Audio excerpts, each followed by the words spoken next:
Salut Donald, bonjour à tous, je vérifiais pour mon micro. Bon, alors, je continue sur l'effondrement.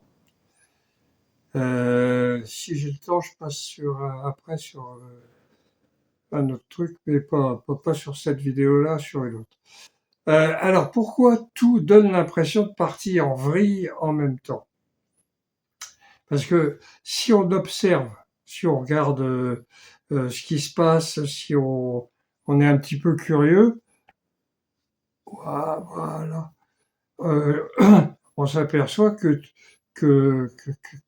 tout, ça y est, là par exemple, on nous annonce de l'air froid, de l'air polaire qui va arriver vers la mi-février. Habituellement ici, à la mi-février, l'hiver se termine et puis on retrouve notre climat tempéré habituel. Bon, ça c'est en train de se changer. Euh, Euh, mais c'est pas tellement ça qui nous montre que tout part en vrille. C'est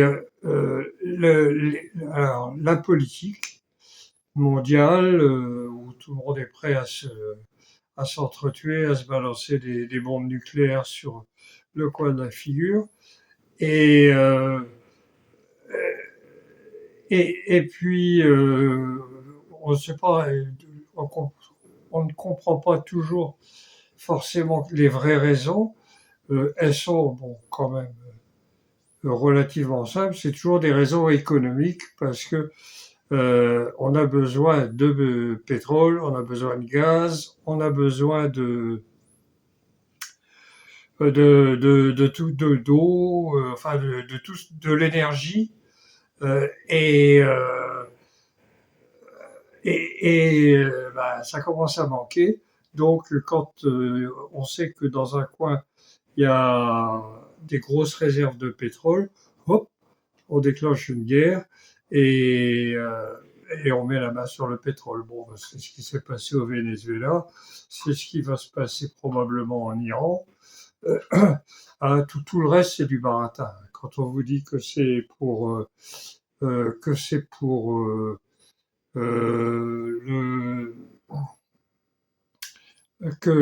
pour le droit des femmes, la liberté, la non-dictature, la démocratie, hein, parce que ça n'a rien à voir avec une démocratie. Donc, pour faire une oligarchie à la manière occidentale, c'est ça la vraie raison. En réalité, bon, on a besoin de pétrole pour pouvoir continuer comme ça tout en faisant plus, de plus en plus, toujours plus. Alors forcément, au bout d'un moment, ça pose des problèmes. Bon, alors là, la politique, on n'y comprend plus grand-chose. Les, les gens qui sont à la tête des États sont généralement des gens qui sont un petit peu, comment dirais-je, qui ont un petit peu, j'essaie de rester poli, euh, qui ont un ego surdimensionné. Voilà. Un ego surdimensionné qui en rêvent depuis qu'ils sont gosses d'être à la tête du pays, hein, et pourquoi pas du monde entier.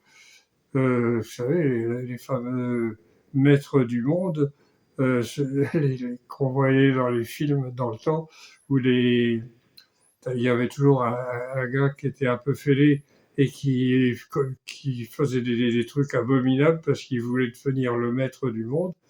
Bon, ben, on y est. On y est, sauf qu'il n'y en a pas un, il y en a plein. Alors, il y en a qui sont brutaux, à la manière américaine ou russe, hein, ou d'autres, hein, parce qu'il y a plein d'autres. Hein, mais je ne connais pas toute la politique interne de la Chine ou du Japon, de tout ça, de l'Inde. Je ne connais pas, je m'en mêle pas, on a déjà suffisamment à faire avec une Alaska. Et puis de toute façon, c'est nous qui sommes responsables. C'est nous qui avons fait cette société où il en faut toujours plus et avoir le maximum de pouvoir, être le plus en plus riche et toujours dominer le monde et apparaître comme étant quelqu'un de vraiment très bien, l'homme d'État, comment dire, l'Alexandre le Grand du 21e siècle. Euh, voilà. Ah, c'est des gens qui ont un petit problème mental. On va pas jouer les psychanalystes, je n'y connais pas grand-chose. Je connais un petit peu, pour des raisons personnelles, les, les pervers narcissiques. Et les pervers narcissiques, ben, ma foi, c'est ça. Alors, il y a plusieurs sortes de pervers narcissiques. Il y a tous ceux qui sont en haut de l'échelle, qui sont persuadés d'être des génies et des grands hommes politiques partout, quels qu'ils soient. Hein. Je parle pas que de la France. Hein. Je parle de tous les pays, pas tous. Hein. Il y a des pays très bien, heureusement, notamment en Afrique en particulier, mais pas que là. Même en Europe, il y en a qui sont bien. Euh, Par contre, le pervers narcissique, il y en a partout, et plus ça va, plus il y en a. Hein, donc le pervers narcissique, on comprend ce que ça veut dire. Hein, c'est quelqu'un qui est en admiration devant lui-même et qui est persuadé d'être au-dessus. Donc ça doit venir des histoires de Grecs que je ne connais pas. Ah bon, on ne peut pas tout savoir. Et, euh, et quand quand ils n'arrivent pas à leur fin, ils sont obligés de rabaisser les autres pour pouvoir avoir l'impression, mais eux ils croient que c'est vrai, qu'ils sont vraiment au-dessus. Hein.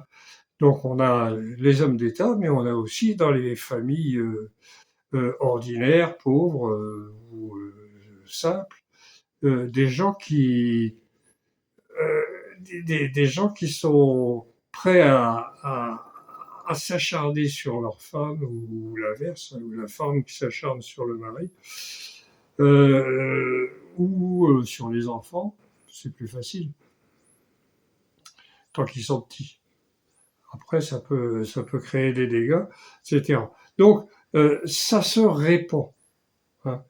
On a les estimations sont de environ je crois que c'est 2% de la population qui est ou qui sont deux pervers narcissiques.